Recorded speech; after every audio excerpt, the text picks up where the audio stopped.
She was 71 years old, alone in a house with a hole in its roof, and the man on her porch thought that made her an easy mark. He had no idea her husband spent 30 years teaching federal agents how men exactly like him get caught. By the time Dale Prescott realized who he was really talking to, it wasn't a police car pulling up outside Eleanor Whitfield's house. It was the past, finally collecting on a debt he didn't know he owed. Before we get into this one, drop a comment and let me know where you're watching from tonight. If you haven't already, hit subscribe, because next week I've got another story lined up that you are not going to want to miss. Alright, let's get into it. The storm had come through Savannah on a Tuesday night in early September, the kind of tropical system that forecasters downgrade at the last minute and Georgians ignore at their peril. It ripped through Brownville just after midnight, peeling shingles off roofs that had stood since Eisenhower was president, snapping the tops off two old oaks on Ellie Street, and leaving her with a hole in her roof the size of a dinner table and a blue plastic tarp flapping over her back bedroom like a wounded flag. Brownville is the kind of neighborhood people don't put on postcards, but should. Brick bungalows and clapboard cottages sit close together under a canopy of live oaks dripping Spanish moss, their front porches deep enough for rocking chairs and long conversations. Families here built something out of very little, back when the deeds to these lots were some of the only ones a black family in Savannah could get without a fight. Ellie's house, a trim brick place on the corner of Duffy and West Anderson, had been one of those deeds.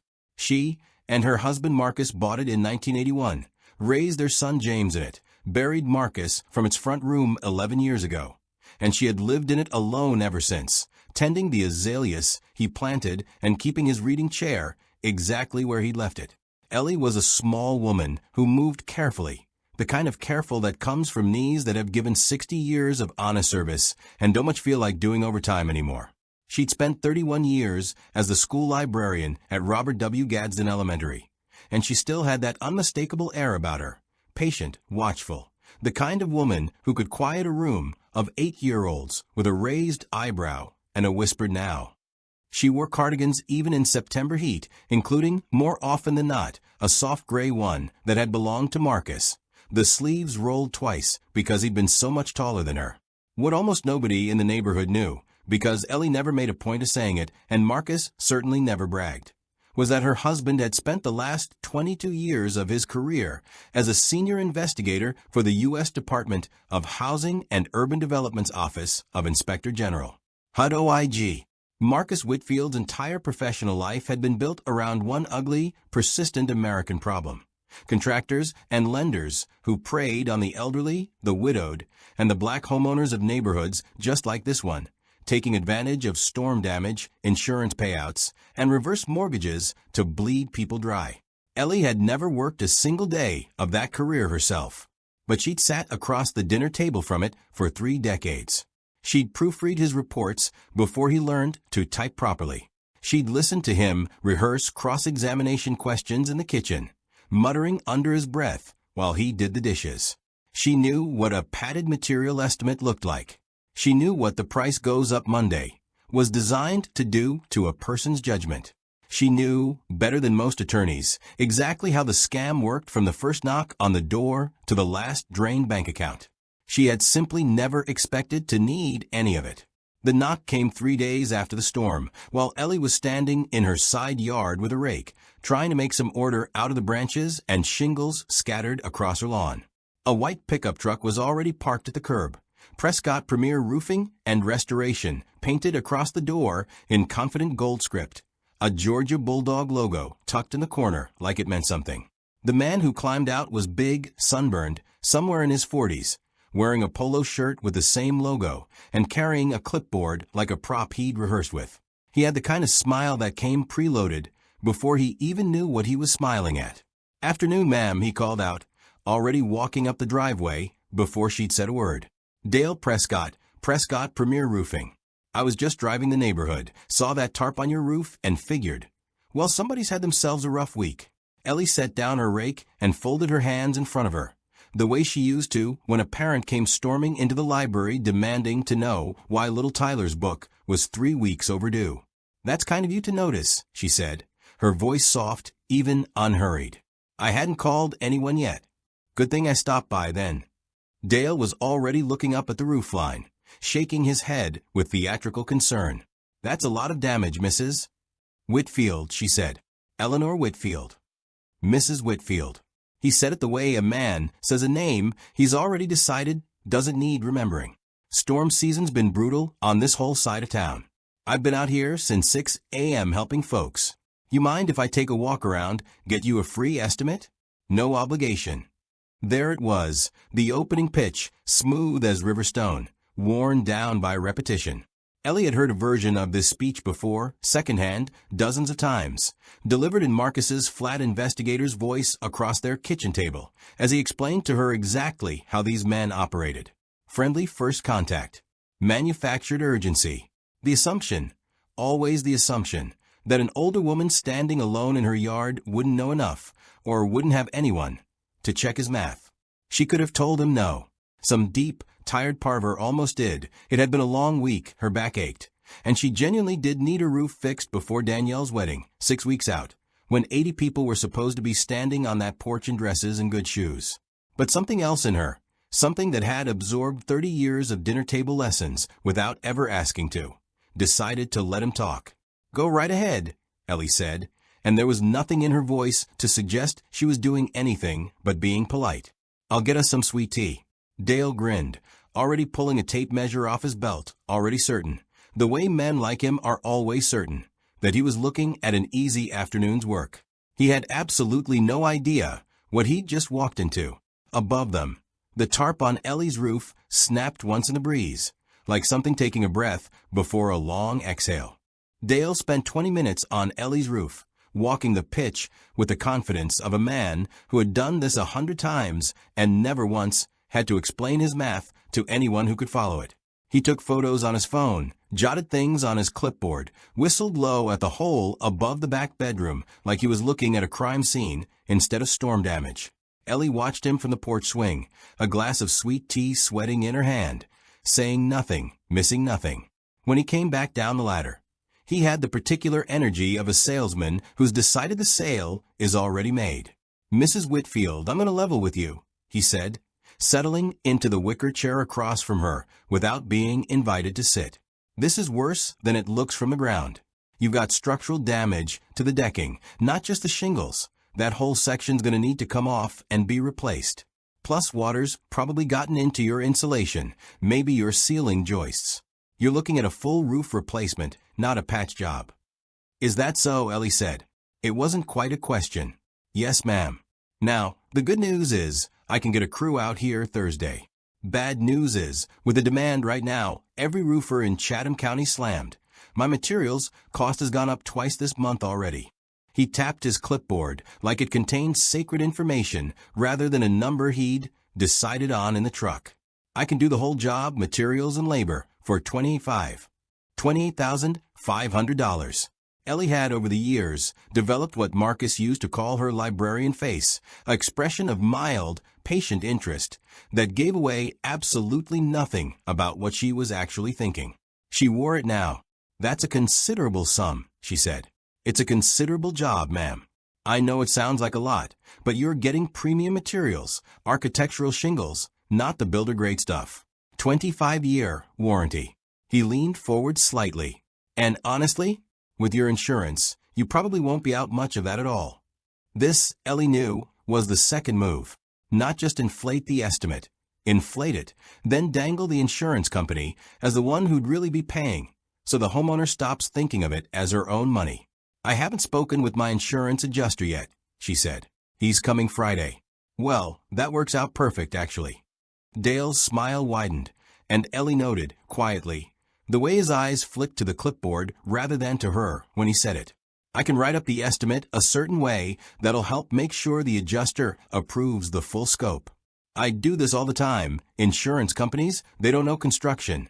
They just look at what the contractor says needs doing. If we document it right, walk him through it together. You'd be here when the adjuster comes? I like to be, yes ma'am, just to make sure everybody's on the same page. Ellie sipped her tea. Marcus had described this exact maneuver to her once, sitting at their kitchen table with a case file spread out in front of him, tapping his finger on a paragraph of a sworn statement. Asterisk, they don't want the adjuster and the homeowner talking without them in the room, Ellie. They want to control both conversations. That's the tell. A contractor who wants to be present for the adjustment isn't protecting you. He's protecting his number. Asterisk. What exactly would you write differently? She asked, still pleasant, still slow, that the adjuster wouldn't see on his own. Something flickered behind Dale's eyes. Not quite alarm. More like mild surprise. The way a man might blink if a house cat suddenly asked him a sharp question. He recovered fast. Nothing dishonest, Mrs. Whitfield. I promise you that. Just knowing the language. Knowing what gets full replacement approved versus a partial patch. It's a skill is all. 20 years in this business, I know how to talk to adjusters. He spread his hands, all innocence. I just want to make sure you're not left holding the bag on repairs your insurance really ought to be covering. That's very generous of you. I try to look out for folks. He glanced toward the street, toward the tarp overhead, toward anything but her eyes for a moment. Especially folks who might not have somebody else looking out for if you don't mind me saying. No husband around to handle all this. I figure that's a lot to carry on your own. There it was. Not cruel, not even consciously unkind, in the way Dale would have told it to himself. Just an assumption slipped into the conversation like a hand into an unlocked door. Alone, older, no husband. An easy afternoon's work. Ellie set her glass down on the little side table between them, and if her hand trembled slightly, it wasn't from fear. I do manage, she said quietly. I've had a lot of practice. I'm sure you have, ma'am, I'm sure you have. Dale flipped to a fresh page on his clipboard, missing, or choosing not to hear, anything underneath her words. So what I'll need from you today is just a signature on the work authorization, and we can start getting materials ordered. Time's really of the essence here. With this many houses hit, lumber and shingles are moving fast.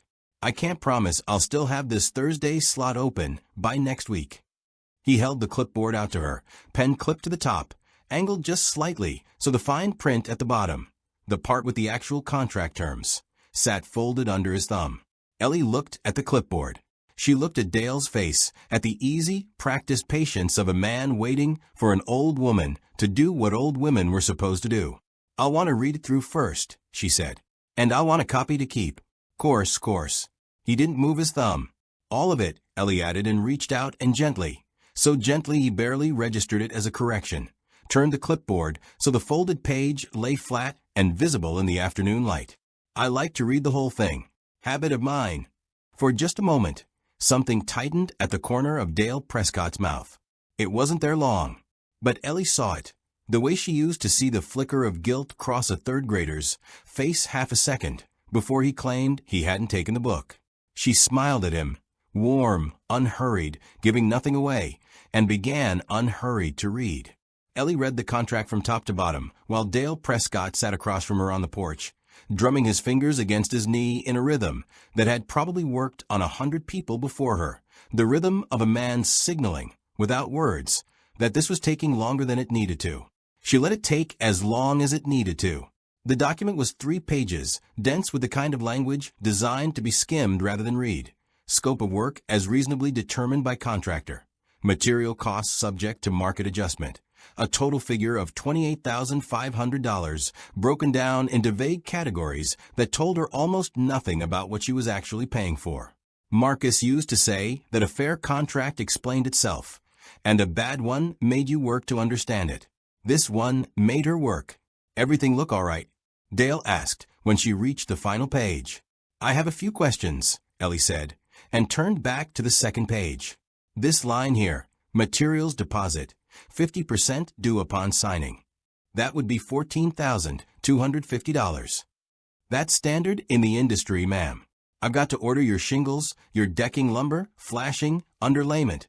All that's got to be paid for before my suppliers will release it.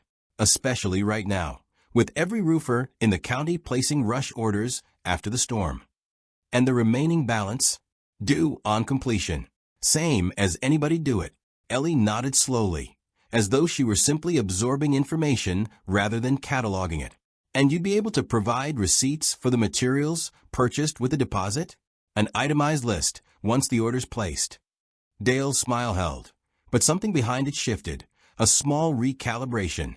The look of a man realizing the conversation was not unfolding the way these conversations usually unfolded. I mean, sure, I could. Most folks don't ask for that, honestly. It's not really how the business works. You pay the deposit, I place the order. The materials show up, we get to work. Asking me to itemize every 2x4 is going to slow things down. And like I said, time's not really on our side here. I understand time is a concern, Ellie said. I'd still like the itemization. I'm sure that's not an unreasonable thing to ask for $14,000. Course not. He said it too quickly. The way people say things they don't mean when they've been caught flat-footed and need a moment to find their footing again. He shifted in his chair, glanced at his watch. A gesture Ellie recognized as manufactured, not informational, meant to remind her that he was a busy, in-demand man doing her a favor by sitting on her porch at all. Look, Mrs. Whitfield, I don't want to rush you, but I've got 3 other estimates to get to today, and I really do need an answer. If you want to think it over, that's fine, but I can't hold Thursday's slot without a signed contract and the deposit. I've had it happen before. Somebody sits on it too long, and then they're calling me in October wondering why they're still under a tarp when the next storm rolls through. There it was again, the second half of the urgency pincer. First, the shrinking supply of materials. Now the specter of another storm finding her unprotected. Marcus had a name for this in his old case notes, one Ellie had typed up for him more times than she could count. Manufactured scarcity. It worked, he used to say, precisely because it was aimed at people's real fears, not imaginary ones. Another storm really could come. The roof really did need fixing. The lie wasn't in the danger, it was in pretending only he could solve it, and only if she moved fast enough to stop thinking clearly. Ellie folded her hands in her lap. Mr. Prescott, I appreciate that you're a busy man. I'm not going to sign the full contract today, but I understand you'll need to get started on materials, so I'm prepared to give you a partial deposit now, enough to place an initial order, and we can discuss the balance and the remaining terms once I've had the insurance adjuster out and had a chance to speak with my son. Something crossed Dale's face that he didn't quite manage to smooth over in time. Irritation, thin and quick, there and gone. He had clearly expected either a full yes or a full no, not this careful middle ground that gave him something without giving him everything, that left the door open without letting him all the way inside. How much were you thinking? He said, and the friendliness in his voice had gone a little flat. 5,000, Ellie said, for the initial materials. I'll want a receipt, and I'll want your license number and insurance information in writing before Thursday, so I can pass them along to my adjuster. Dale sat with that for a moment. Ellie watched him do the math, not the math of materials and labor, but the other math, the one about whether $5,000 from an old woman on a fixed income was worth the friction of getting it, versus simply moving on to the next storm-damaged house on the next street, where the porch light might come on for someone less inclined to ask about receipts. He decided, as men like Dale Prescott generally do, that a partial win now was better than no win at all, especially when a full win might still be coming later, once she'd relaxed her guard. All right, he said, spreading his hands in a gesture of good sportsmanship he didn't feel. 5,000 gets us started. I'll get you that paperwork by tomorrow morning. But Mrs. Whitfield, and here his voice softened again, took on that same faint, patronizing warmth from before. I do want to gently say, the longer we wait on the rest, the more risk there is on pricing. I'm not trying to pressure you. I just don't want you to end up paying more than you have to, come next month. I appreciate your concern for my finances, Ellie said, and if there was the faintest edge beneath the courtesy, Dale didn't catch it. I'll write you a check. She went inside to the kitchen, where a small wooden box sat on the counter. The same box Marcus had kept his checkbook in for 30 years. Its lid worn smooth at the corners from his thumb. She wrote the check carefully, in the neat, looping hand she'd used to letter 1,000 book club sign-up sheets, and in the memo line, without any particular drama, she wrote, Materials Deposit, Roof Repair, Per Verbal Itemization, Agreement 9/12. It was a small thing. It would matter enormously later. When she came back out, Dale was standing at the edge of the porch, phone to his ear, murmuring something she caught only the tail end of. Yeah, another one. She's slow walking a little, but it'll come together. Before he noticed her in the doorway and ended the call with a too bright, all right, gotta run. He took the check, folded it into his shirt pocket without looking at it, and shook her hand with both of his, the way men do when they want a handshake to feel like reassurance rather than transaction. "You made a good decision, Mrs. Whitfield," he said. "You'll see. This time next month, you'll have a brand new roof, and you won't even remember worrying about it." "I'm sure I'll remember," Ellie said, quite honestly, and smiled her librarian smile and watched him walk down her steps and back to his gleaming white truck. That evening, after the sun had gone down and the cicadas had taken up their steady drone in the oaks, Ellie sat at her kitchen table, Marcus's table, the one he'd built a set of legs for out of leftover porch lumber back in 1994, and got out a legal pad. At the top, in the same careful hand, she wrote, "Prescott Premier Roofing, timeline." Underneath, she began to write down everything. The date of the first visit, the estimate, word for word as best she remembered it, the $5,000 check and its number, the phone call she'd overheard the tail end of, the folded under fine print, the absence so far of any license number, insurance certificate, or written itemization, despite two separate promises that one was coming. She was not, she told herself, building a case. She was simply keeping records, the way any sensible woman would with that much money on the table. But her hand moved with a kind of practiced ease that surprised even her, the particular economy of a woman who had watched her husband do exactly this, at this exact table for the better part of 3 decades, and had absorbed, without ever intending to, precisely how it was done. Outside, the tarp on the roof shifted in the evening breeze, and somewhere out on the highway, Dale Prescott's white truck rolled on toward the next porch, the next clipboard, the next name he wouldn't bother to remember. The itemized receipt never came the next morning. It didn't come the morning after that either. What came, for days later, was a text message from an unfamiliar number. "This is Dale from Prescott Premier. Materials came in higher than quoted. Gonna need the remaining balance moved up to weds so crew can start Thursday. Totals now $31,200. We'll bring updated paperwork." Followed, 20 minutes later, by Dale himself pulling into her driveway in the white truck, a folder of papers under his arm and that same wide, preloaded smile on his face. Ellie met him on the porch. She had her reading glasses on, which she rarely wore in front of company, and the legal pad from the kitchen table tucked, unremarked upon, on the side table by her chair. "Afternoon, Mrs. Whitfield." Dale climbed the steps 2 at a time, energy up, voice bright, the voice of a man closing in on something. "Got your paperwork here. I know it's a little more than we talked about, but between you and me, lumber jumped again this week. Whole county's scrambling for materials. I wanted to get this in front of you today, so we don't lose the Thursday crew." "May I see it?" Ellie said, and held out her hand. She read slowly, the way she'd read the first contract, while Dale sat across from her, doing his best not to look at his watch. The new invoice listed a materials adjustment of $2,800 with no further explanation, plus a line item, new, unmentioned in any previous conversation, for emergency tarping and debris removal $1,900, dated 4 days prior, the very day of his first visit, for work Ellie had watched him not do. He had, in fact, never touched a single branch or shingle on her lawn. She had raked it herself. "This says emergency tarping," she said, tapping the line with one finger. "You didn't tarp my roof, Mr. Prescott. I did that myself the morning after the storm, before you ever came by." Dale's jaw tightened, just slightly, before the smile smoothed back over it. That's probably just a line item that got left in from the template, ma'am. My office manager does the invoices. She must have pulled an old form. I'll have her fix that.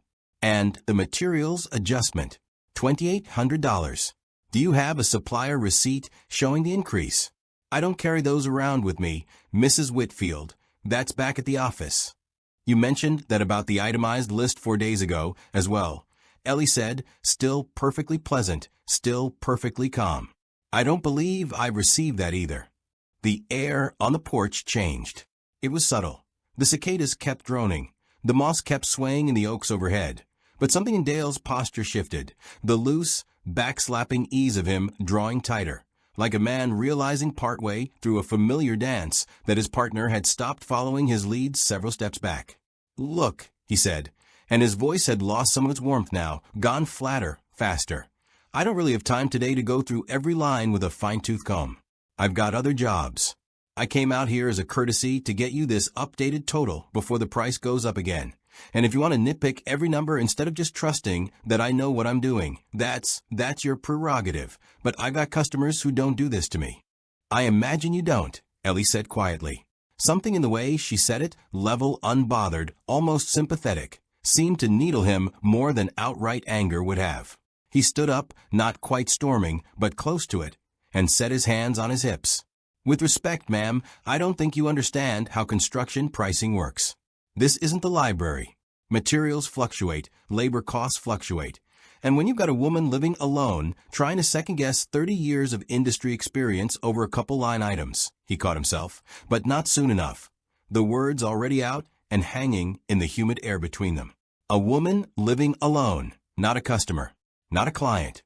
A woman living alone, second-guessing him, as though the second-guessing itself were the offense, not the invoice. Ellie looked at him for a long moment, and something in her face, nothing dramatic, no flash of anger, nothing a camera would have caught as a turning point, simply settled, the way still water settles after a stone has already sunk to the bottom. "I think I understand quite well how it works, Mr. Prescott," she said. "I'd like you to wait here a moment. I'm going to get my checkbook." "Mrs. Whitfield, I really am on a schedule." "It won't take long," Ellie said, and rose from her chair, unhurried, and went inside. She did not go to the kitchen for her checkbook.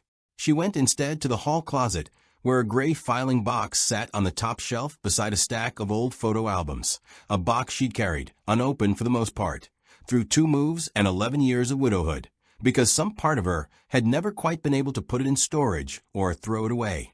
She lifted it down, set it on the hallway table, and from inside, without any real searching, pulled a slim manila folder labeled in Marcus's own handwriting. Prescott, D. Preliminary, 2019. She had known, from nearly the moment Dale Prescott climbed out of his truck 4 days ago, that his name sounded familiar. It had taken her 2 evenings of careful, patient searching through Marcus's old files he'd kept, against department policy, in a box in their hall closet, files she'd never once had reason to open, to find out why. Marcus had flagged Prescott Premier Roofing 3 separate times in the 18 months before his retirement. Never enough evidence for federal charges. A HUD OIG referral requires federal insurance money changing hands, and most of the complaints had involved private homeowners' policies, outside his jurisdiction, but enough of a pattern that he'd written, in the neat block capitals he used for anything he considered important. Refer to local. Watch this one. Ellie picked up her kitchen phone, not her cell, the old corded phone still mounted on the wall, the one Marcus had refused to give up until the day he died, and dialed a number she had also found in that folder, written in the margin beside Dale Prescott's name. The direct line for the Savannah-Chatham Metro Police Financial Crimes Unit. Financial Crimes, Detective Cole. Detective Cole, my name is Eleanor Whitfield. My husband was Marcus Whitfield, HUD OIG, retired 2015. I believe he flagged a contractor to your unit some years back, a Dale Prescott, of Prescott Premier Roofing. I have that man on my porch right now, and I believe he is in the process of defrauding me. There was a pause on the other end of the line, not confusion, but the particular silence of someone sitting up straighter in their chair. Mrs. Whitfield. Yes, ma'am. I know that name, both names, actually. Your husband's file's still in our system. We cross-referenced it against a complaint 2 years back and never could make it stick without a cooperating victim. Cole's voice had gone brisk, focused. Is Prescott still on the property? He's waiting on my porch for a check. Don't write it. Keep him there if you can do it safely. Don't confront him. Don't let on anything's changed. I'm 15 minutes out. Ellie hung up the phone and stood for a moment in her kitchen, one hand resting flat on the counter, looking at the folder still open beside her. Marcus's handwriting, Marcus's careful, patient work. Waiting 11 years for someone to finish it.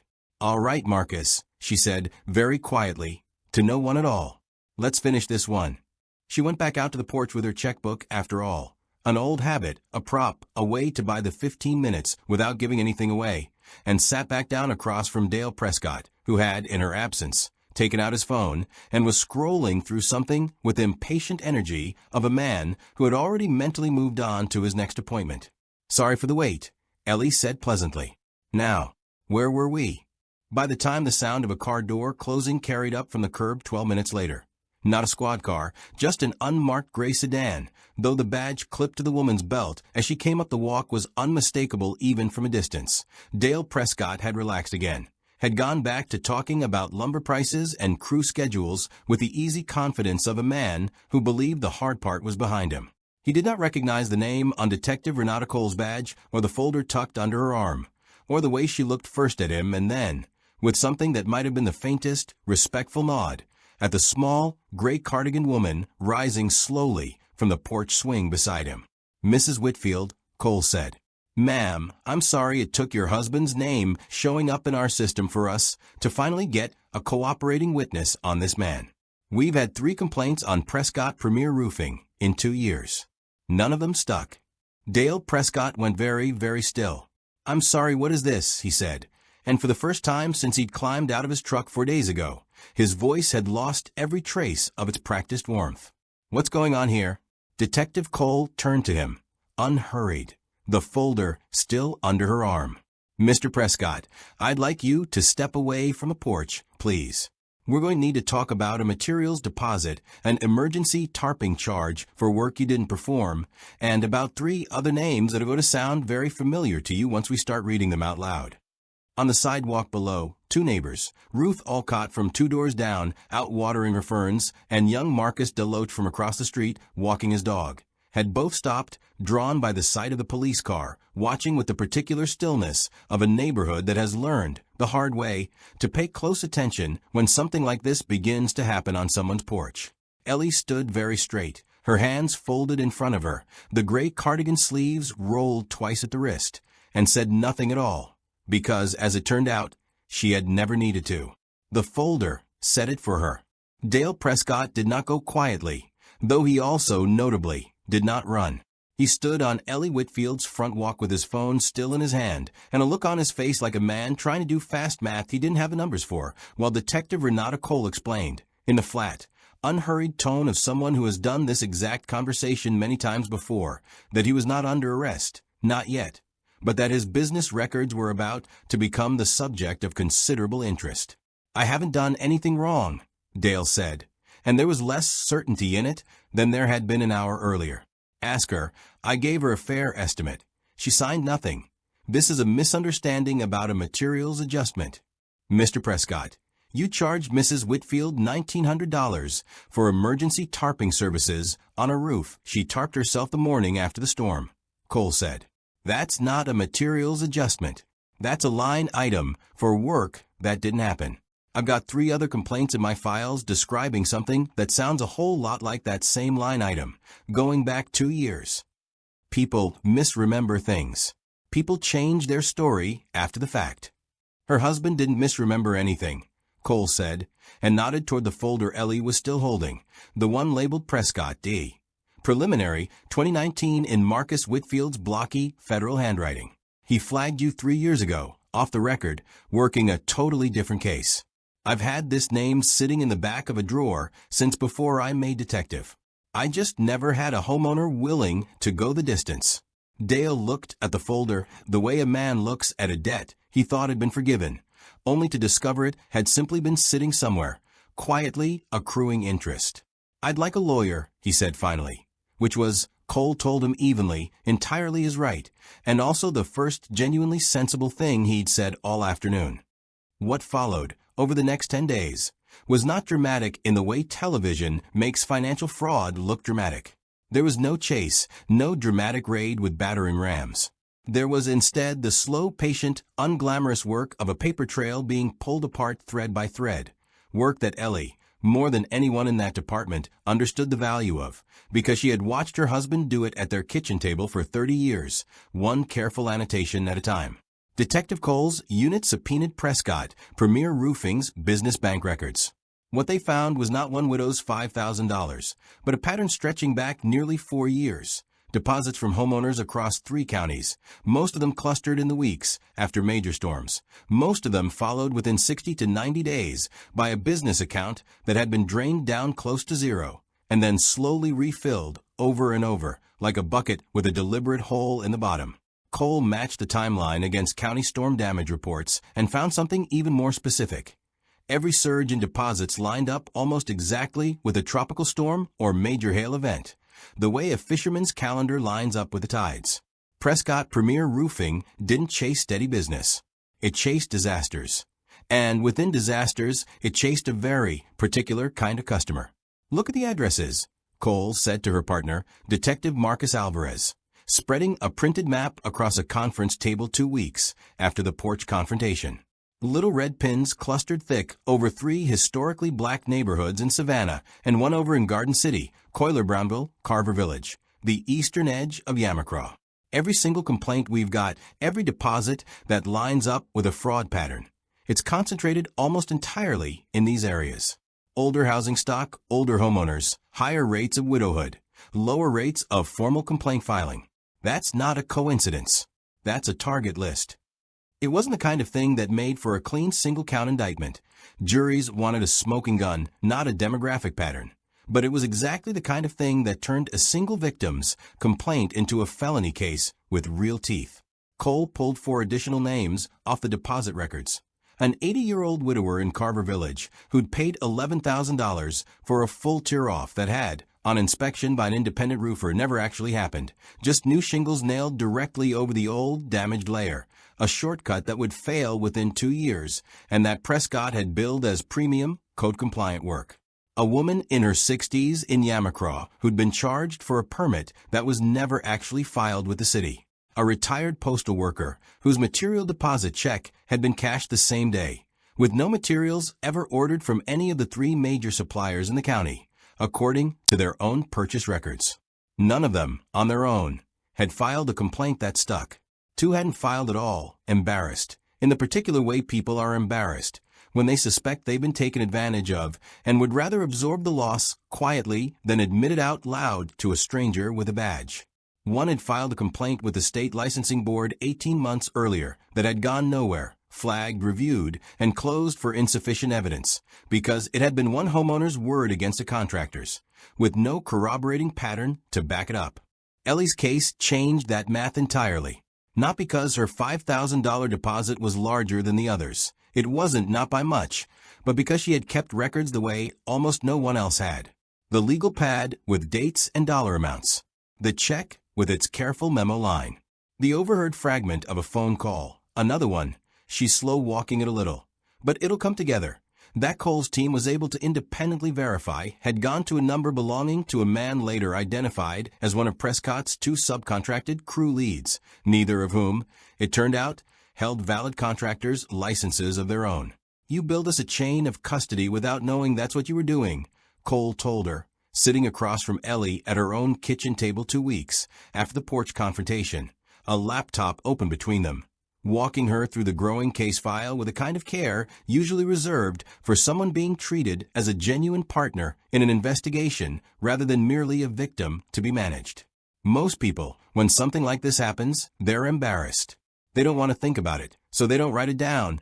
And by the time somebody like me shows up asking questions, the details have gone soft. You did the opposite. You wrote it down like my husband taught me to, Ellie said simply. Cole glanced for a moment at the framed photograph on the kitchen wall, Marcus Whitfield in a gray suit, standing at a podium somewhere, a modest plaque visible on the wall behind him. "He'd be proud of this file, Mrs. Whitfield." "I mean that. This is the kind of documentation we usually only get from someone who's had training." "He always said I'd have made a decent investigator," Ellie said, and there was the faintest, dry warmth in it, the closest thing to a joke she'd allowed herself in the whole ordeal. "I told him I preferred cataloging books. Turns out the 2 aren't so different. Everything has a place it belongs. You just have to be patient enough to find where it slipped." By the end of the 3rd week, Chatham County's District Attorney's Office had enough for a warrant. The Georgia Secretary of State's Licensing Division, notified independently by Cole's unit, opened its own parallel review of Prescott Premier Roofing's contractor's license, a review that would move, as these things often did, considerably faster once a criminal case was already in motion, since no board wanted to be the one still deliberating a license renewal for a man already facing multiple felony counts. None of it, at that stage, had reached the newspapers yet. It moved instead through the quiet channels institutions use before anything becomes public. Subpoenas, sworn statements, a growing binder in Detective Cole's office labeled simply Prescott, with Ellie Whitfield's folder, the thinnest one in dollar terms, sitting unmistakably at the very front. Ellie, for her part, went back to her ordinary life in the gaps between phone calls and follow-up interviews, watered the azaleas Marcus had planted, called her son James twice a week, sat in her husband's reading chair some evenings with a cup of tea, and did nothing at all but watch the tarp on her roof shift gently in the breeze. Waiting, the way she had waited for so many things in the 11 years since he'd been gone, with a patience that had never once, in all that time, been mistaken by anyone who truly knew her for weakness. 2 counties over, in a rented storage unit he thought no one had traced yet, Dale Prescott was quietly moving equipment out of a business address, telling himself, the way men like him always tell themselves right up until the very end, that this would blow over the way the others had. It would not. The arrest happened on a Tuesday morning, for weeks to the day after the storm that had first torn open Ellie Whitfield's roof, and it did not happen the way Dale Prescott had spent 3 weeks quietly hoping it might, quietly, discreetly, a phone call from a lawyer, a chance to get ahead of it. Instead, 2 unmarked cars pulled into the gravel lot behind Prescott Premier Roofing's small rented office on Ogeechee Road just after 8 a.m., while Dale was unlocking the front door with a coffee in one hand, and Detective Renata Cole and her partner were waiting on the sidewalk before he'd even gotten the key fully turned.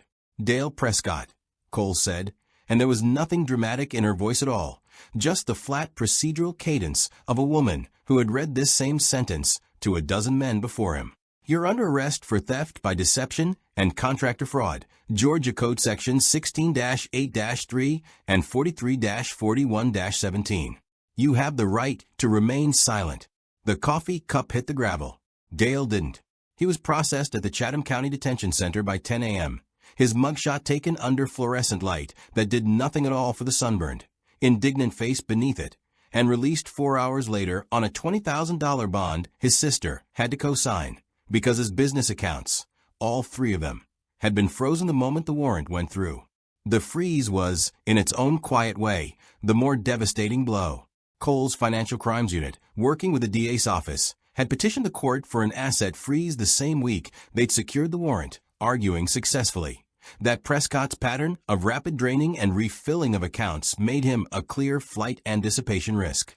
By the time Dale walked out of the detention center that afternoon, blinking in the September sun, he no longer had access to a single dollar of the roughly $340,000 that had passed through his business in the preceding 18 months. He also, as of that same week, no longer had a license to operate. The Georgia Secretary of State's Licensing Board, moving with the swiftness that only comes once a criminal case has already done the hard work of establishing probable cause, suspended Prescott Premier Roofing's residential contractor's license pending the outcome of the case, a suspension that would, 6 weeks later, become permanent revocation once the board's own independent investigation confirmed what Cole's unit had already found.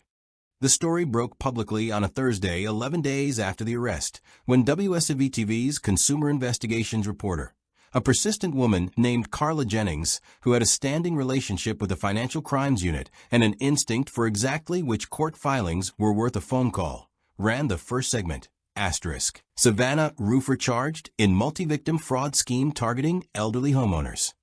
Asterisk. The story led with Ellie, not by name, not at first, described only as a Coiler-Brownville widow whose late husband's federal fraud files ultimately helped crack the case. A detail vague enough to protect her privacy and specific enough to make the story unforgettable. Within 48 hours, 2 other outlets had picked it up, and by the following week, the story had traveled far enough that James, watching from his home in Macon, called his mother in a state somewhere between fury and relief. "Mom, why didn't you tell me this was happening 3 weeks ago?"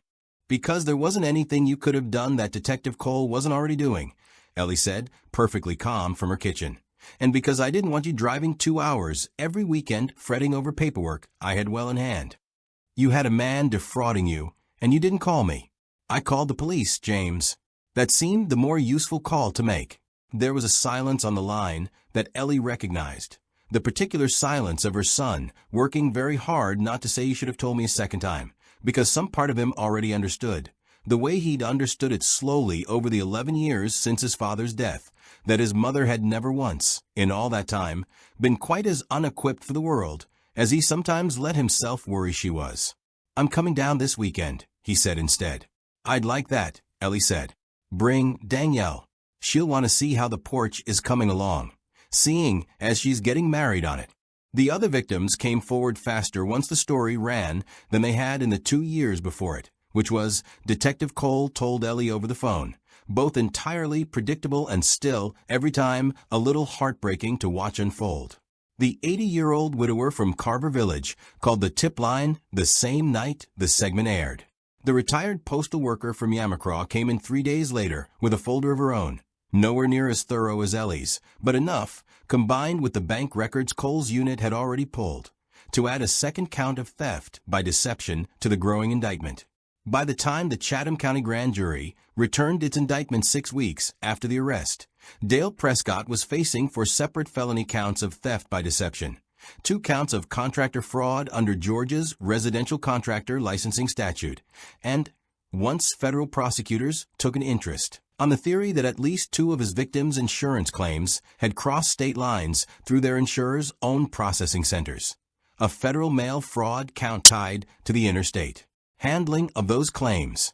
It was, Cole told Ellie, about as complete a case as her unit had ever built against a residential contractor. "Most of these guys, we get 1 victim, 1 count, and a plea deal that amounts to a slap on the wrist," she said. "You gave us 4 victims, a documented pattern, and a paper trail clean enough that his own lawyer told the DA's office they were interested in a plea before we'd even finished discovery." "Good," Ellie said simply. "You don't sound especially satisfied about it." Ellie considered that, standing at her kitchen window, looking out at the new roof going up over her head. A different crew now, a reputable one Detective Cole herself had recommended, paid for in part by an insurance settlement that had finally properly been processed once the fraudulent estimate was thrown out and replaced with an honest one. "I suppose I am satisfied," she said slowly. "I'm just not sure satisfaction is quite the same thing as happiness. He shouldn't have been able to do this even once. The fact that it took my husband's old files and a small pile of my own bad luck to finally stop him from doing it a 5th time, that doesn't feel like a victory so much as it feels like something that was overdue." "That's fair," Cole said. "For what it's worth, Mrs. Whitfield, this doesn't happen without you. Not the way it happened. We had his name in a drawer for 2 years. You're the reason it's not still sitting there." Ellie didn't answer that directly. She watched, instead, through the window, as one of the young roofers on the new crew laughed at something a coworker said, tossing a bundle of shingles up onto the scaffold with an easy, unhurried competence that had nothing at all to do with clipboards or manufactured urgency, and thought, not for the first time since this whole business had started, that Marcus would have liked watching this part best of all. Not the arrest, not the headlines, but simply a roof, finally, being fixed. Honestly, by people who didn't need to be caught to do their jobs correctly. "Thank you for calling, Detective," she said. "Let me know when there's anything further I need to do." "There's one more thing, actually," Cole said, and something in her voice shifted, when a little more careful. "He's out on bond. His lawyer reached out. Prescott wants to know if you'd be willing to meet with him. Not for the case. Just to talk." Ellie was quiet for a long moment, watching the shingles go up, one honest row at a time. "Tell him he can come by," she said finally. "Saturday afternoon. I'll have coffee on." Dale Prescott came alone, on a Saturday afternoon in late October, driving a car that wasn't the white pickup that Ellie had heard through Detective Cole had been sold off weeks ago, one of the first things to go once the reality of legal fees and frozen accounts set in. He parked the curb, sat in the driver's seat for what Ellie, watching from her front window, guessed was close to 2 full minutes, and then finally came up the walk with none of the loose, back-slapping confidence he'd arrived with 7 weeks earlier. He looked, if she was honest, smaller. Not physically. He was still a big man, still filled out a doorway the way he had in September. But something in the way he carried himself had changed, the swagger gone out of his shoulders, replaced by the particular stoop of a man who has spent several weeks being looked at differently by everyone he passes in the grocery store. "Mrs. Whitfield," he said, standing at the bottom of her porch steps, not presuming, this time, to climb them uninvited. Thank you for letting me come by. I know you didn't have to. Come sit, Ellie said, gesturing at the same wicker chair he'd occupied on his first visit. I have coffee if you'd like it. I would, thank you. He sat carefully, like a man in a house that wasn't quite sure yet whether it wanted him there, which, Ellie reflected, was more or less accurate. She brought 2 cups out on a small tray. Along with cream and sugar, she sat down without asking how he took it, and settled into her own chair across from him. The same chair, the same porch, the roof above them finally whole and solid, shingled in a deep, honest gray that matched, more or less, the color of the cardigan she wore. Dale wrapped both hands around his coffee cup and didn't drink from it for a long moment. I owe you an apology, he said finally. A real one. Not the kind my lawyer wants me giving, for the record. He doesn't even know I'm here. And if the DA finds out, he's going to have a fit. A short, humorless breath, almost a laugh, escaped him. I'm not here to talk about the case. I needed to say it to your face. What I did to you is wrong. I knew it was wrong when I was doing it. I told myself it wasn't, but I knew. I appreciate you saying so, Ellie said, and meant it, though there was nothing in her voice that suggested the conversation was over. I grew up in this business, Dale went on. The words coming faster now, the way words come from someone who has rehearsed them and is afraid of losing his nerve before he gets through all of them. My daddy ran a roofing crew his whole life, never made a dime past keeping the lights on. I watched him get squeezed by bigger contractors, by suppliers, by insurance companies that'd fight tooth and nail over every claim. I told myself, when I started my own outfit, that I was just going to get my share back. That the folks I dealt with, they had insurance money coming to them either way. So what difference did it make if some of it came to me instead? It made a difference to 5 families, Ellie said quietly. It made a difference to a man in Carver Village, whose new roof is already failing, because you nailed cheap shingles over rotten decking and billed him for a full tear-off he never got. It made a difference to a woman in Yamacraw who paid for a permit that was never filed, which means if anything goes wrong with that roof, her insurance may not even honor the claim, because the work was never properly inspected. Those aren't abstractions, Mr. Prescott. Those are people's roofs over their heads, same as mine was. Dale's jaw worked for a moment. I know that. I do know that. I believe you know it now, Ellie said. I'm less certain you knew it or let yourself know it, while you were standing on porches telling women my age that we were lucky to have someone looking out for us who understood insurance better than we did. He flinched visibly at that, the echo of his own words coming back to him with none of the warmth he'd wrapped them in the first time. I wasn't thinking about it that way, he said, and then, seeming to hear how weak that sounded even as it left his mouth, added, that's not an excuse. I know it's not. I guess I'm saying I didn't sit down and decide I'm going to go find old black women living alone and take advantage of them because of what they are. It was more like I noticed over time which houses were easier, which folks didn't push back, didn't have family checking the paperwork, didn't know to ask the questions you asked me. And I told myself that was just good business sense. Read the room, work the angle. I didn't let myself think too hard about why those rooms kept looking the way they looked. It was, Ellie thought, about as honest an answer as she was likely to get from him.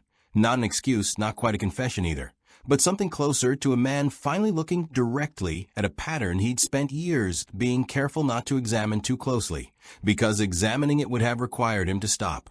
I'm not going to tell you I forgive you, she said. Not because I'm holding a grudge, Mr. Prescott. I don't believe grudges do a person much good, and I've buried a husband and don't have the energy left for one. But forgiveness isn't really mine to hand you like a receipt, all squared up and done. What you did wasn't one bad afternoon on my porch. It was a pattern built over years, aimed, whether you let yourself think about it plainly or not, at people you'd sized up as unlikely to fight back. That's not the kind of thing a cup of coffee and an apology settles. I understand, Dale said quietly. I don't think you fully do yet, Ellie said, not unkindly. But I think you might someday if you do the work the courts are about to require of you, and some work beyond that they can't require at all. What I can tell you is this: I don't wish you ruin for its own sake. I'd rather see something come out the other side of this that's worth more than your punishment, for you, and for whoever you might have gone after next, if my husband's old files hadn't happened to still be sitting in a closet. Dale looked down at his coffee, untouched, gone cold in the October air. The DA's office is talking plea deal. My lawyer says if I take it, there's a community service component, consumer protection stuff, working with a nonprofit. I don't know all the details yet. I know some of the details, Ellie said. I asked Detective Cole to see if that could be arranged, specifically. A senior fraud literacy program, if the court will have it. Teaching people what to watch for. The kind of thing that might have helped that widower in Carver Village, before you ever knocked on his door. Something in Dale's face shifted, not relief, exactly, and not quite shame either, but something that sat somewhere between the two, the look of a man being handed a task rather than a sentence, and understanding, dimly, that the difference mattered. You're the one who asked for that. I am. Why? Ellie considered the question for a long moment, looking out at her new roof, solid and gray and honestly built, and thought of Marcus, and of a folder that had sat in her hall closet for 11 years waiting for someone to need it. Because punishing you doesn't undo what happened to those 5 families, she said. And because my husband spent 30 years chasing men like you, one case at a time, one file at a time, and it always struck me as exhausting work, closing doors after the horse had already gotten loose. If there's a version of this where you spend the next 5 years actually helping close a few doors before the horse gets out, I'd rather have that than just watch you serve time and come back out knowing exactly the same tricks you knew going in. Dale sat with that for a while, the porch quiet except for the wind moving through the oak overhead. I don't deserve that, he said finally. Probably not, Ellie agreed, without cruelty. That's not really the point, Mr. Prescott. The point is what happens to the next widow on the next porch, whether or not you deserve a second look. I'd rather spend my energy on her than on deciding exactly how much you've earned. He left 20 minutes later, coffee still mostly full and gone cold in the cup, having said at the door a quieter and less rehearsed thank you than the one he'd arrived with, one that Ellie, watching his car pull away from a curb, suspected might actually be the truer of the two. She sat back down in her chair on the porch a while longer, in the fading gold light of the October afternoon, and looked up at the new roof over her head, solid, honest, paid for at last with money that had been fairly earned and fairly spent, and thought that Marcus, wherever he was, would probably have said something dry and practical about how she'd let the coffee go to waste on a man who didn't finish it. She thought he would also, quietly, have been proud of the rest of it. The plea deal was finalized in late January, for months after the storm, in a Chatham County courtroom that Ellie attended with James on one side of her and Detective Cole, out of uniform but present all the same, sitting 2 rows back. Dale Prescott pleaded guilty to 2 counts of theft by deception and 1 count of contractor fraud. The remaining charges folded into the agreement in exchange for his cooperation in identifying 2 additional victims his own records had obscured. Homeowners further out in Garden City whose names hadn't surfaced in the original investigation. The sentence, when it came, was not dramatic. 5 years probation, 500 hours of community service. Full restitution to all 6 identified victims, totaling just over $71,000, to be paid according to a court-monitored schedule out of whatever legitimate income he could generate going forward, since his contractor's license, revoked permanently by the state board the previous month, meant he could no longer work in the trade that had built and then destroyed his livelihood.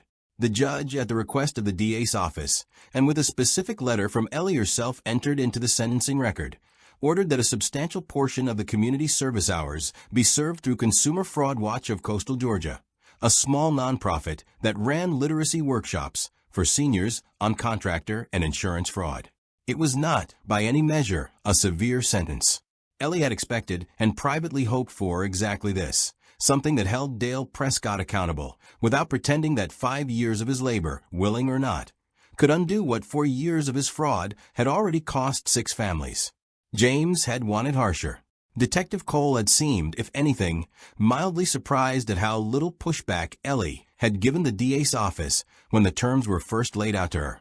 Ellie herself had simply nodded, signed what needed signing, and gone home to finish planning a wedding. The Marcus Whitfield Consumer Protection Workshop held its first session on a Tuesday evening in March, in the community room of the Coiler-Brownville Branch Library, the same branch, coincidentally, where Ellie had once filled in for 2 summers covering a maternity leave, 20 years before she'd settled permanently at Gadsden Elementary. It had not been Ellie's idea to name it after Marcus.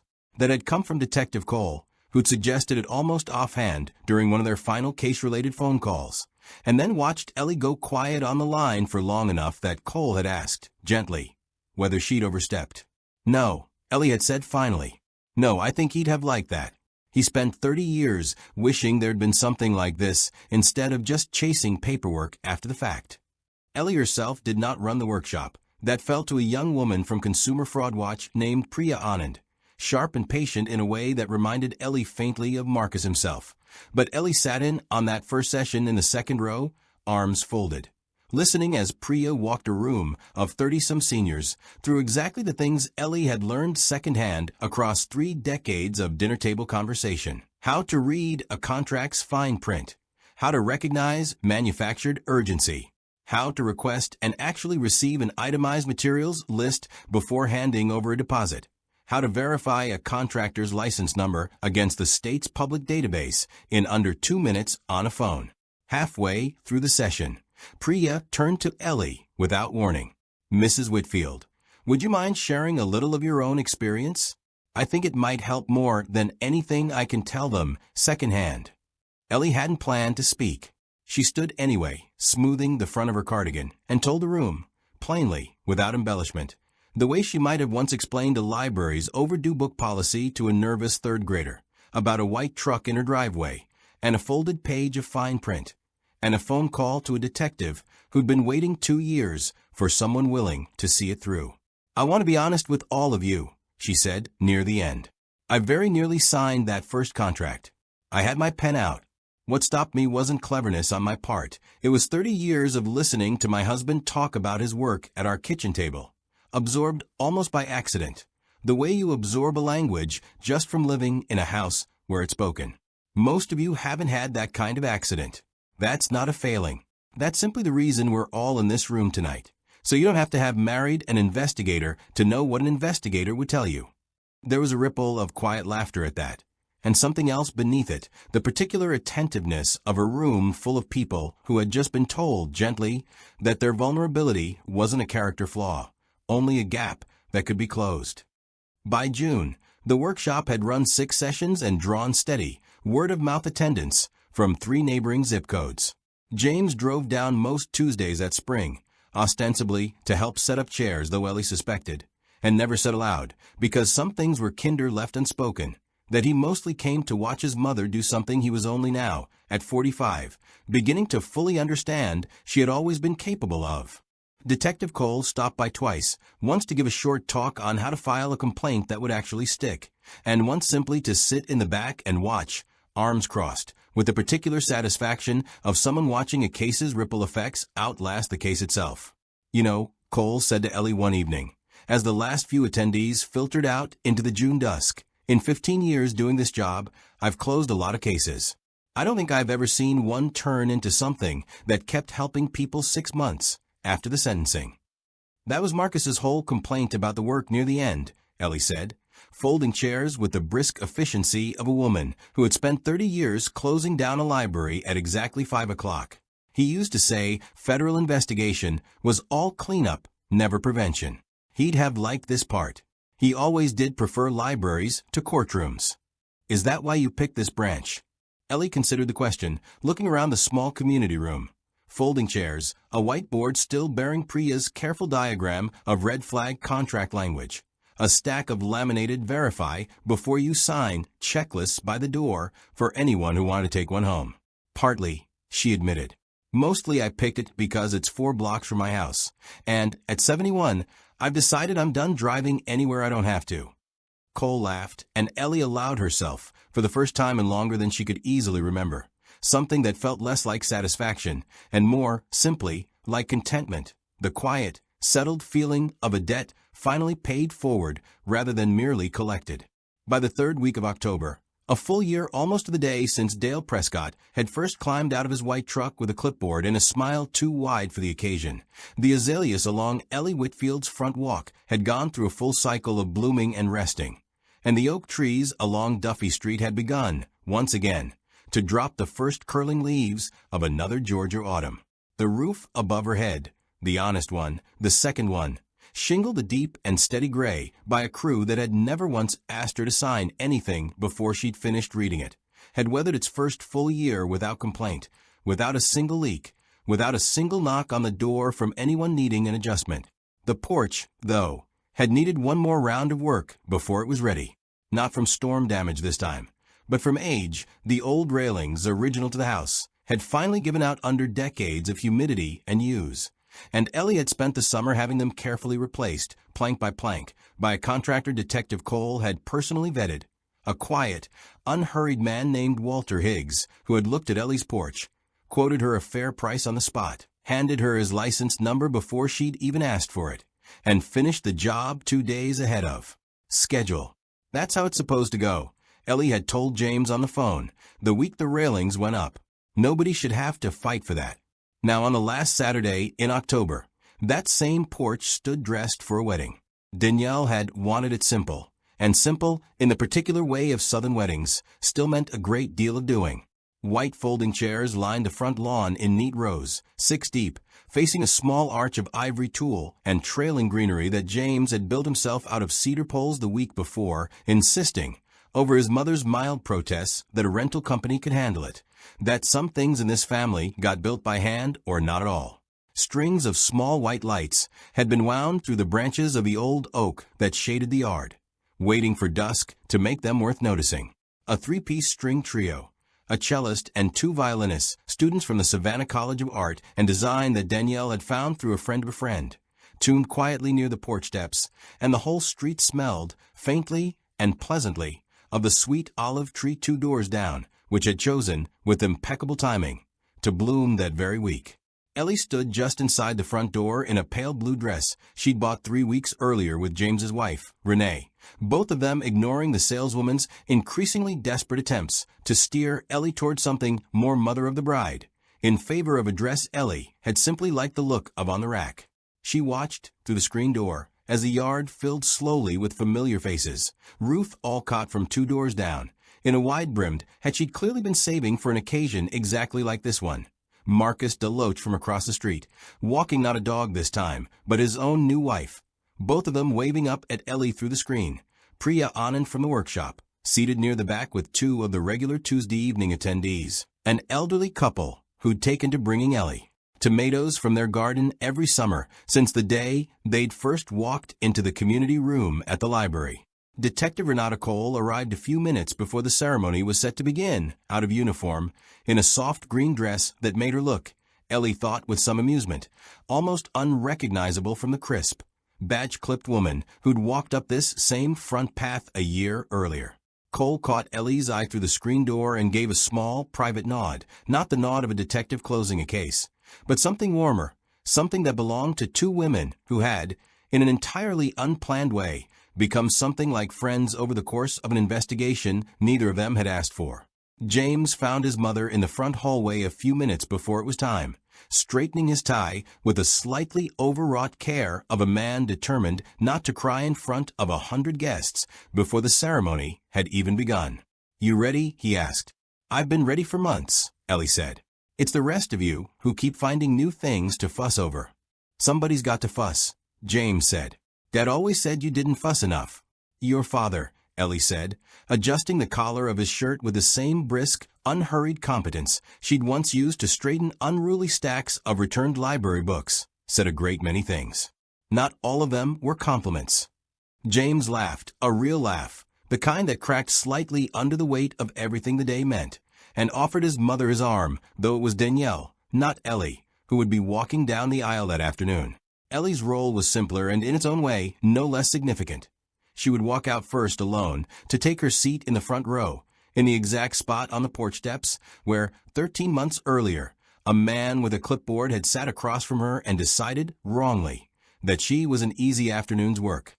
She walked out now into the golden early evening light, down the porch steps rebuilt by an honest man's hands, past the roof replaced with money that had, eventually, after considerable trouble, been fairly spent, and took her seat in the front row beside an empty chair that James had insisted on leaving there, unoccupied, a small bouquet of white roses resting on its seat in place of the husband who would not be walking his granddaughter down this aisle himself, but whose fingerprints, in one form or another, were on every single board of the porch behind her. The ceremony itself was, by Ellie's own quiet assessment, exactly as it should have been: brief, warm, occasionally funny, entirely lacking in the kind of performative grandeur that Danielle had always found faintly embarrassing at other people's weddings. The trio played something soft and unhurried as Danielle came down the aisle on her father's arm.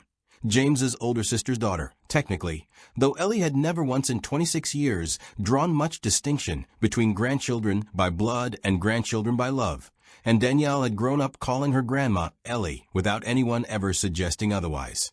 Ellie watched the ceremony with the particular, settled attention of a woman who had buried enough people and survived enough hardship to know exactly how rare an afternoon like this one actually was: sunlight, laughter, a porch standing solid under her family's weight, and not one single thing left unresolved hanging over any of it. It was during the reception afterward, as the string trio gave way to a small speaker system playing something with more bass, and the folding chairs were pushed back to make room for dancing on the lawn, that Ruth Alcott found Ellie near the refreshment table, a glass of sweet tea in each hand, and pressed one into Ellie's palm without asking. "I've been meaning to tell you something," Ruth said, settling into the chair beside Ellie's with the unhurried comfort of two women who'd been neighbors for over 30 years, and I kept putting it off because it never seemed like the right moment. I think today might be exactly the right moment, though, so I'm just going to say it. "Go ahead," Ellie said. "You remember back in the spring, when my nephew Curtis was having all that trouble with his gutters, the whole system pulling away from the house after that hailstorm we had in April? I remember you mentioning it. Well, a fellow came around not 2 weeks after the storm, nice enough young man, or he seemed it, real smooth talker, had a whole spiel about the price going up if Curtis didn't sign that same week." Ruth took a slow sip of her tea, watching the dance floor, where James was attempting, with visible effort, to teach his mother a two-step she had absolutely no interest in learning. "Curtis almost signed it right there on the porch. But I'd been to 2 of those workshops of yours by then, the ones over at the library, with that sharp young woman, Priya, and something about the way this fellow was talking just set my teeth on edge. Sounded exactly like the things Priya had told us to listen for. The pressure. The price goes up Monday. All of it. What did you do? Told Curtis to make the man wait. Same as you did with yours. Made him look up the license number right there on my phone, while the fellow was standing on the porch getting more and more irritated about it. Turned out the license had lapsed 8 months prior, never renewed, working the whole time on a number that wasn't even valid anymore. Curtis sent him packing, found somebody proper through the county's licensed contractor list instead, paid about half what that first fellow was asking, and the gutters have held up just fine ever since." Ruth reached over and patted Ellie's knee, the way she might have done 30 years earlier, when Ellie's own children were small and underfoot. "I never would have known to ask any of that if it weren't for you standing up in that community room and telling your story, plain as you did. I want you to know that. It mattered. It kept my nephew from losing a good bit of money to a man who had no business taking it." Ellie sat with that for a moment, watching the last of the October lights slant gold and low across her lawn, across the dancing, across the porch that had, over the course of one difficult year, become something considerably more than a place where a fraud had once nearly succeeded. "Thank you for telling me that," she said finally, and found, somewhat to her own surprise, that her voice had gone a little unsteady around the edges, not from sadness, but from something adjacent to it, the particular fullness that comes from learning, plainly and without ceremony, that a thing you built out of grief and stubbornness had actually reached someone quietly, the way ripples reach a shore long after the stone that made them has already sunk out of sight. "Well, I mean it," Ruth said, matter of fact, already rising to refill her glass. "Marcus would be awful proud of you, Eleanor. I hope you know that. Whole neighborhood knows it, even the ones too polite to say so at a wedding." Later that evening, once most of the guests had gone and the string lights in the oak overhead had taken over from the last of the daylight, Ellie found herself alone for a few minutes on the porch steps, her shoes off, a paper plate with the last slice of wedding cake balanced on her knee, watching James and Renee slow dance with Danielle and her new husband in the emptying yard, while a small cluster of stragglers laughed together by the drinks table. Detective Cole came and sat beside her, uninvited but entirely welcome, setting her own shoes down beside Ellie's on the step below. "Good day," Cole said. "A very good day," Ellie agreed. "Ruth Alcott tell you about her nephew?" "You knew about that." "Half the neighborhood knows about that," Cole said, smiling. "Word travels fast around here, Mrs. Whitfield, in case you hadn't noticed over the past 13 months. She was quiet for a moment, watching the dancing. "I actually came out here to tell you something else, if you've got a minute before I head home." "I've got a minute." Chatham County's not the only place picking up your workshop model. Bryan County reached out to Priya last month. They want to start something similar over in Richmond Hill, based off the same curriculum. And I got a call 2 weeks ago from a detective up in Effingham County who'd heard about the case through some professional grapevine or another, wanting to know how we'd built the pattern case against Prescott, because they think they might have something similar going on with a contractor working the storm damage circuit up there. Cole shook her head slightly, still watching the dance floor. A year ago, this was one widow on one porch and a file that had been sitting in a drawer for 2 years doing nobody any good. Now it's turning into something that's spreading 2, 3 counties over, all because you decided not to sign that clipboard. Ellie set her empty plate down beside her on the step and looked out at her family, at the lights in the oak tree, at the porch railings Walter Higgs had built with careful, honest hands, and thought, not for the first time that year, about how strange and quiet the arithmetic of a life could be, how a man's 30 years of patient, unglamorous federal work, and a woman's 30 years of listening to him talk about it at a kitchen table, could sit dormant in a cardboard box in a hall closet for over a decade, waiting, without either of them ever intending it, for exactly the right afternoon to matter. "He'd have liked that," she said quietly. "Marcus. He always said the worst part of his job was that by the time he got involved, the damage was already done. He never got to stop anything before it happened, only clean up after. I think he'd have been glad, more than anything else in all of this, to know that some of what he built ended up stopping something before it started, somewhere he never even got to see." "I think you built that part," Cole said gently. "I think we built it together," Ellie said. "Him from a drawer, me from a porch. Seems fitting, somehow, that it took both of us." Cole didn't answer that right away. Instead, she simply sat beside Ellie in the deepening dusk, watching the string lights flicker gently in the branches overhead, the music drifting soft across the lawn, and let the moment be exactly what it was, not a case closed, not quite a story ended, but something quieter and more durable than either. A debt patiently paid forward, still gently rippling outward into households neither of them would ever personally visit, on porches neither of them would ever personally stand on in. Counties neither of them had ever thought to imagine a year ago, when a white truck first pulled up to a curb on Duffy Street. 2 years passed the way years tend to pass once the sharp edges of a crisis have worn smooth, not quickly exactly, but steadily, the way a tide comes in without anyone quite noticing the exact moment the shoreline changed. Ellie Whitfield turned 73 that spring, a fact she noted mostly because Danielle insisted on a small family dinner to market, complete with a cake Renee had baked slightly lopsided and everyone had agreed, with great diplomatic tact, tasted better than it looked. The porch held up fine under the weight of that gathering, as it had held up under the weight of a wedding, and would go on, Ellie suspected, holding up under the weight of whatever came next, for a good many years to come. The workshop at the Coiler Brownville Library, the Marcus Whitfield Consumer Protection Workshop, its hand-lettered sign now replaced with a proper printed banner Priya had ordered once the county started including it in its official community programming calendar, had, by that second spring, run for 2 full years without interruption. Attendance had grown steadily enough that Priya had brought on a second facilitator, a retired insurance adjuster named Harold Voss, who'd read about the program in a regional consumer affairs newsletter and driven in from Statesboro on his own dime the first few months, simply to help, before eventually being brought on as a proper co-facilitator once the nonprofit's modest grant funding expanded.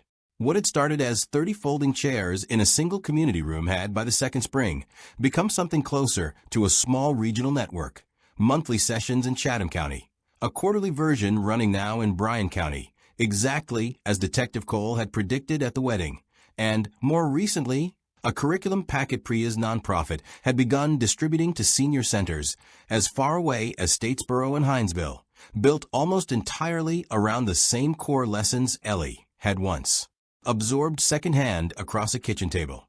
Read the whole contract, ask for itemization, verify the license number before you verify anything else, and never, under any circumstances, let urgency decide for you what your own good judgment would otherwise take the time to determine. Effingham County's fraud case. The one Detective Cole had mentioned in passing at the wedding, a contractor working the storm damage circuit with what turned out to be an eerily similar playbook to Dale Prescott's, had gone to indictment that winter, in no small part because the investigating detective there had spent an afternoon on the phone with Cole walking through exactly how the Prescott case had been built, pattern first, victim testimony second, paper trail holding the whole structure together. Ellie had never met that contractor, never testified, never even learned most of his victims' names. She had simply, one evening at her kitchen table, gotten a call from Cole letting her know that a case 2 counties over had closed successfully, and that some of what had been learned from Ellie's file had helped close it.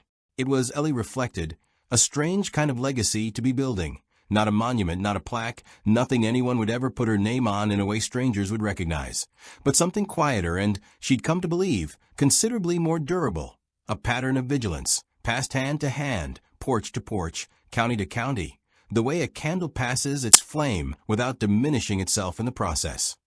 Dale Prescott, for his part, had kept to the terms of his probation without incident, a fact Detective Cole mentioned to Ellie occasionally, not because Ellie asked after him with any regularity, but because Cole had developed the habit, over the 2 years since the case closed, of passing along updates whenever she happened to have one, the way one might mention the weather in a town one used to live in.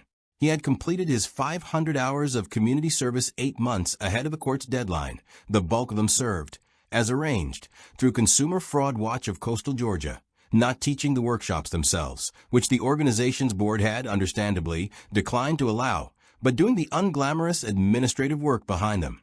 Data entry, outreach calls to senior centers, the tedious cataloging of complaint records that Ellie, with some private amusement, recognized as not entirely unlike the work she herself had once done shelving returned library books.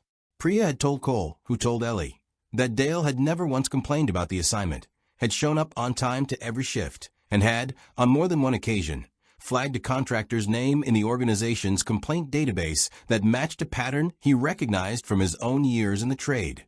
Knowledge that, however it had been earned, turned out to have some genuine value once it was aimed in a different direction. He had found work, eventually, doing estimating and project management for a legitimate general contracting firm 2 counties away, a job that didn't require a residential contractor's license of his own, and that his new employer had taken a chance on, apparently, largely, because of an unusually direct conversation in which Dale had simply told the man the whole truth of what had happened and let him decide. Restitution payments had gone out steadily, if slowly, to all 6 of his victims. Ellie's own $5,000 deposit repaid in full within the first year. The remaining, larger sums to the other victims stretching out over a longer schedule that Cole assured her the court was monitoring closely. Ellie had received the previous Christmas a plain card in the mail, no return address beyond a P.O. box, the handwriting careful and a little stiff, the way handwriting gets when someone isn't quite used to writing sentiment down. It had said, simply, Mrs. Whitfield, I think about that conversation on your porch more than you'd probably guess. Still trying to earn what you said that day. Hope the roof's holding up. D.P. She had not written back, exactly. But she had, the following week, mentioned to Priya that if Consumer Fraud Watch ever needed someone with genuine, inside knowledge of exactly how these schemes were built, someone who could walk a room of skeptical seniors through precisely what manufactured urgency sounded like, precisely how a padded invoice was constructed, precisely which fine print was worth reading twice, there might, eventually, someday, once enough time had passed and enough trust had been rebuilt, be some limited use for that particular kind of hard-earned expertise. She hadn't pushed it further than that. Some doors, she decided, were worth leaving cracked rather than either flung open or bolted shut.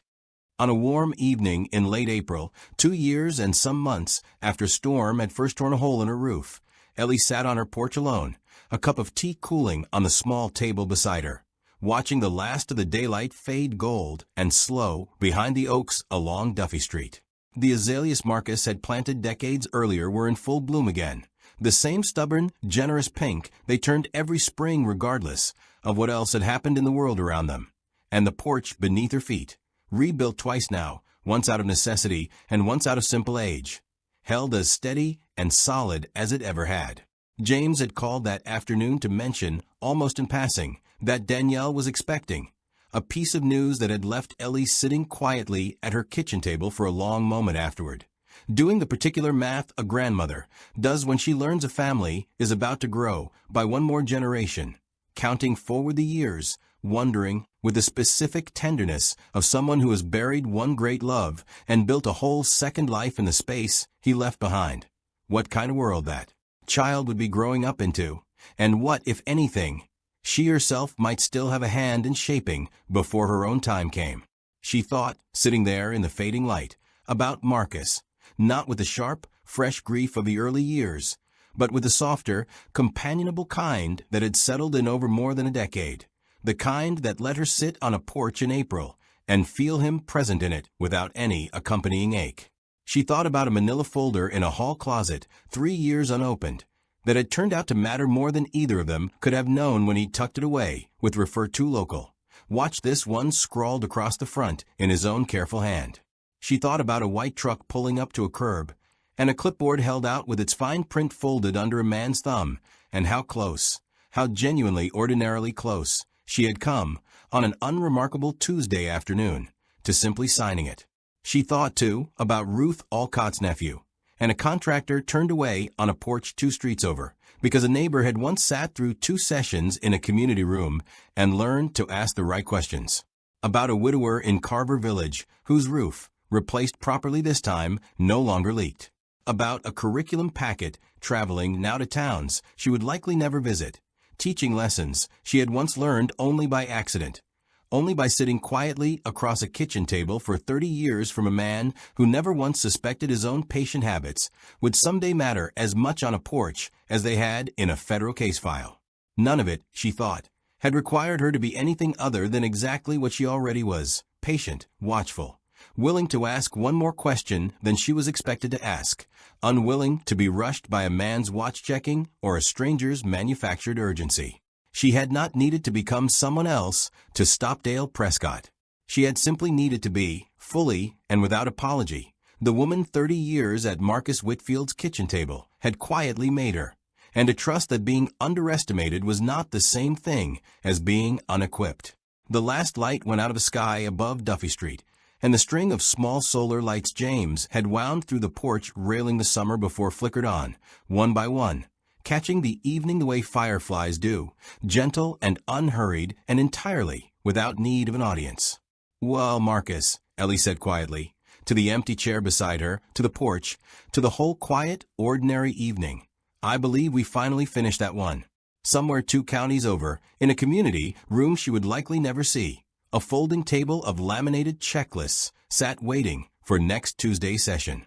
Somewhere further still, a detective in a county neither Marcus nor Ellie had ever set foot in was closing a file that had opened, however distantly, because of a phone call made from a kitchen wall phone on an ordinary September afternoon. And, on Duffy Street, in a house with a roof that no longer leaked and a porch that had over 3 difficult years become something considerably stronger than the sum of the trouble that had once nearly broken it, an old woman sat quietly in the gathering dark, entirely at peace, and let the evening simply be what it was. There's a particular kind of quiet that settles over a story like this one once all the paperwork is finally signed, all the porches finally rebuilt, not the quiet of an ending, exactly, but the quiet of something that has simply stopped needing anyone's urgent attention. Dale Prescott spends his days now doing estimating work for a company that doesn't need him to cut a single corner, walking off a debt that will take him years to fully repay, in dollars and in something harder to measure. 6 families got their money back. A licensing board closed a door that should have been closed years earlier. And a workshop that started with 30 folding chairs in a library community room has quietly, steadily, spread further than anyone involved in that first difficult September ever expected it to. None of that happened because Eleanor Whitfield raised her voice. It happened because she asked one more question than she was expected to ask, kept records nobody told her to keep, and refused to let a stranger's manufactured urgency make her decisions for her. Her power, when it finally showed itself, didn't arrive as a declaration. It arrived as a folder that had been sitting patiently in a hall closet for 11 years, waiting for exactly the moment it was needed, which is, in its own way, the whole lesson of this story. The people who prey on the vulnerable are betting on a particular kind of invisibility, the assumption that an older woman, a widow, someone living alone, has no institutional memory, no paper trail, no one who taught her what to watch for. They are betting, more often than they'd ever admit out loud, on exactly the kind of person they think won't push back. Ellie Whitfield pushed back. Quietly, patiently, in her own time, on her own terms, never once raising her voice above the pleasant, unhurried tone she'd used her whole life to run a school library. And in doing so, she didn't just protect herself. She protected 5 families she'd never met, built something that outlived the case that started it, and gave a man who'd spent years finding it easy to look away from his own choices exactly one more chance to look directly at them. That's the real reversal at the heart of this story. Not the moment a badge showed up on a porch, though that moment mattered. The real reversal is quieter than that. It's the moment an entire community learned that vigilance doesn't require volume, that dignity doesn't require drama, and that the person least likely to be taken seriously in the room is very often the person who has been paying the closest attention all along. Marcus Whitfield spent 30 years chasing men like Dale Prescott, one case at a time, always arriving after the damage was already done. What his widow built in the 2 years since, a workshop, a network, a habit of asking the right question at the right moment, passed hand to hand across county lines, is the thing he never quite got to build himself. Not cleanup, but prevention. Not a file closed after the fact, but a door closed before it ever needed opening. If there's a moral here, it's a simple one, and it isn't really about roofs or contracts at all. It's this: never let anyone rush you past your own good judgment, no matter how kindly or urgently they dress the rushing up. Ask for the itemized list. Read the fine print all the way to the bottom, even when someone's thumb is resting on it. And never assume that the quiet person across the porch from you doesn't have 30 years of hard-earned knowledge sitting patiently behind their eyes, waiting for the moment it's finally needed. Eleanor Whitfield never once raised her voice in this story. She never had to. She simply refused to be underestimated. And in the end, that refusal was more than enough. Thank you so much for watching all the way to the end of this one. Stories like Ellie's are exactly why I love telling these, and I'm so glad you spent this time with me. If this story moved you, do me a favor and hit that like button. And if you haven't subscribed yet, now's the time. It really does help this channel keep growing. And don't go anywhere just yet, because I've got 2 more hand-picked stories coming up next that I think you are absolutely going to love. Stick around, because trust me, you don't want to miss what's coming.